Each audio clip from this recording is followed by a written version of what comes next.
So this is the bed the Dems made, and it's full of mindless narcissists bred in a terrarium of victimhood who really realize that being a loser is winning if you say it's the white man's fault. But the bed was made through cowardice, for the Dems refused to draw a line in the sand against American-hating interlopers, and even adopting their divisive, incendiary rhetoric, turning every institution from churches to museums to borders into a means to achieve power, which now leaves the party dependent on the very faction that it wants to contain. Spoiler alert, they can't. By courting the abolish ICE, trans mafia, and police defunding crowd, they created a vacuum that this more extreme faction, full of energy and moral certainty, now occupy. And like all vacuums, it sucks harder than Supergirl.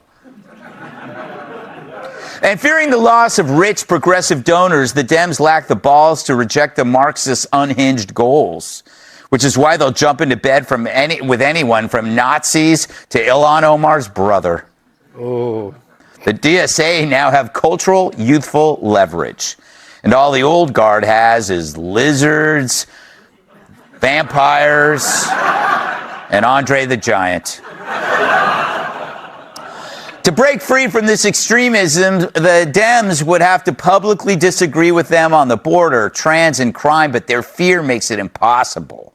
Because instead of seeing the DSA as a rival ideology, they treat it like a protege, and now they're screwed like a home invader at Graham Plattner's house. Oh, it's too much for Michael. Too much. Which is why the rest of us must walk away from this car crash. Mainly because it's not up to us to debate socialism. We know what it is. History tells us millions die through starvation and murder. Also, it's just too easy for us. If you want to destroy a socialist, simply ask one question. What's the downside to your demands? They never give you one.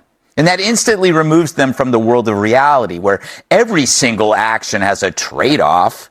Socialists are like an expert who tells you there's a way where you'll never gain weight again, and it's death. So leave that spat with the Dems and the monster they created. Instead of articulating an alternative, we need to implement what we already stated, because the icy water of reality has already settled the arguments. The climate agenda is abandoned. The open border is a nightmare America wishes to forget. And the trans agenda has collapsed under the weight of reason.